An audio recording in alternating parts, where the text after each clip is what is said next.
On Beyond Markets today, we will be bringing you the latest developments on the formation of a BRICS development bank, with Finance Minister Pravin Gordhan laying out what some of those processes involve. And of course, we will also be bringing you the views from top business leaders in South Africa. Leslie Marsdorp, the Vice President of Business Leadership South Africa, joining me here at the ICC in Durban, talking us through the issues. But let's get straight to that big story. Earlier, of course, the finance ministers of the BRICS nations addressed the media on the feasibility and desirability of setting up this development bank, what the issues are. Many analysts have said that if the bank is not formed, it will be an indication that this emerging bloc of nations would not have gotten the kinds of achievements that they'd hoped the summit would deliver.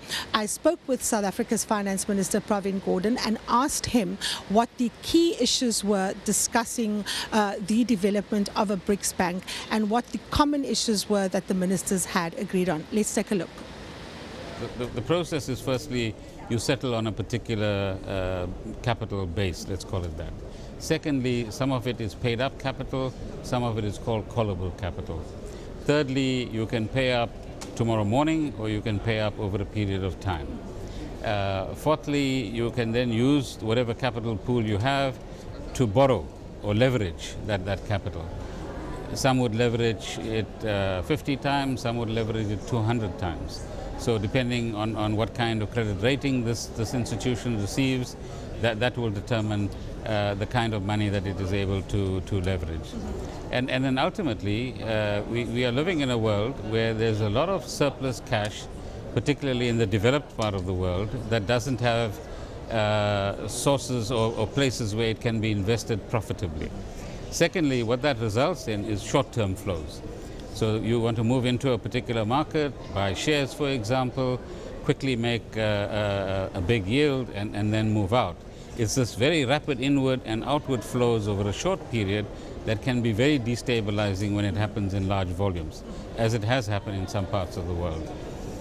What institutions like this institution and others offer is the opportunity to make 20 to 30-year investments.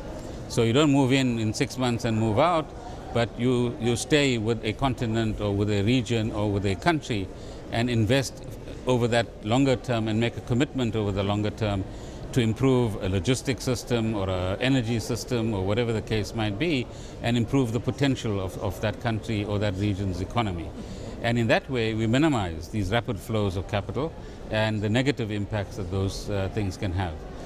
Minister, what the issues were that people were talking about is also what is going to be the kind of say that each member country has, given the fact that we're coming off different bases. And of course, one wants to give equal voice to the various member countries. How have you scaled those kinds of hurdles in terms of the discussion? Is it in principle agreed that each member will have to bring an equal share? There's a million questions when you set up institutions like this that you need to look at. And I think the leaders tomorrow will be able to give an indication of what have we progressed with and what are the issues that we still need to work on. And that will give both the public and yourselves an idea about where precisely we stand in these sort of journeys. It's a journey that we undertake. I'm glad you used the word journey, because there's this expectation that if it will be declared and then it will be set up. And we know that development finance institutions don't work like that. Historically, if you look at different developing regions, these kinds of development finance institutions take quite a while to set up.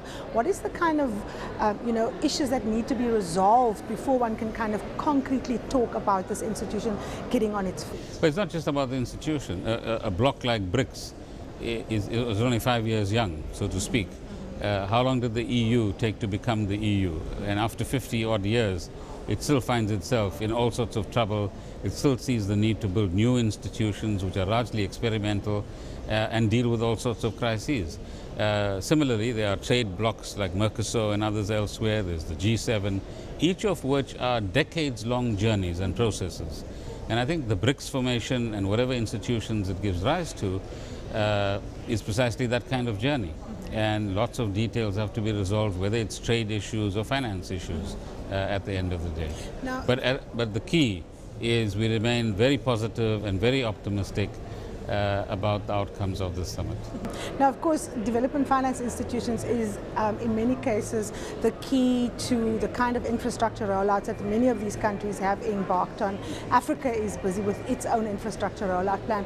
Is it hoped that discussing these kinds of mechanisms will give impetus to the kind of finance and capital that needs to be raised to match the kind of political ambitions that African leaders have and emerging economy leaders have?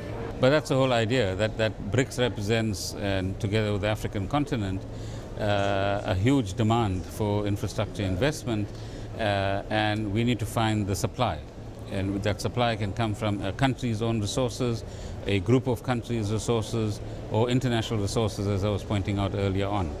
And the idea is how do we match, if you like, demand and supply? And how do we create products and processes that will reassure people to invest on the African continent or any particular BRICS country and still get an adequate return, and we have the benefit of the investment that they actually make. Mm-hmm. Now, in geopolitical terms, Minister, many people see the creation of this bank, whenever it is in fact up and running, as a counterpoint to your big finance institutions in the world, your World Bank, your International Monetary Fund. Is that the thinking of the political actors in BRICS? No, we don't see ourselves in competition with anybody, because we are all members of the World Bank, we are all members of the IMF. Each of us also belong to regional formations of one kind or another. We are members of and part of the African Development Bank. And all we are saying here is create, if we can, a new institution which might have new mobilizing capabilities in terms of finances, and work with the old institutions as well. Because your demand is still high, and your supply is still inadequate, notwithstanding the presence of those institutions. Now, clearly there will be some geopolitical implications, because you're not working within a World Bank or IMF framework that was essentially created post-World War II. It has had some mutations since then, but nothing significant at the end of the day. For example, Africa still has only 2 chairs around the table in the IMF, whereas we have 3 in the World Bank. And it's an area that we are canvassing support for, where we believe a 3rd chair needs to be created for Africa.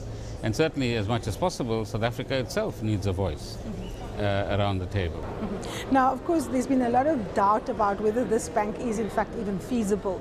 You've been tasked as member states to look at the feasibility, to look at its viability. Notwithstanding the details, Minister Gordhan, is this a feasible and desirable project, and ought it to get the support from the member countries?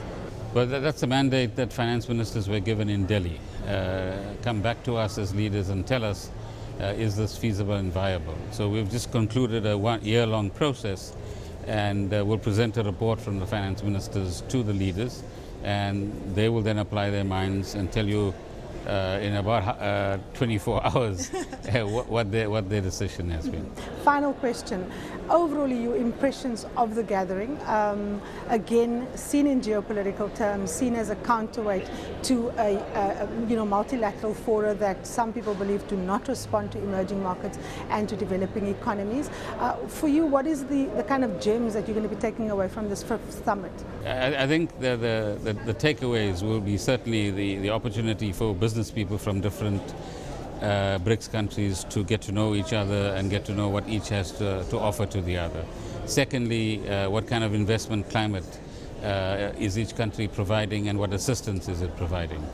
Third, there are a number of areas of synergy, whether it's amongst academics or think tanks, or in addition to the sectoral areas. What can we do on energy, or what can we do on water, or what can we do in relation to skills development? Now, these are all areas that each of the BRICS countries is doing a tremendous amount of work in within their own formations. And this kinds of gatherings will give us an opportunity to understand what each of us is doing, what is it that we can learn from each other, what is it that will inspire some of us by the kind of experiments and successes, and perhaps even some of the lessons from the failures that some of us have had.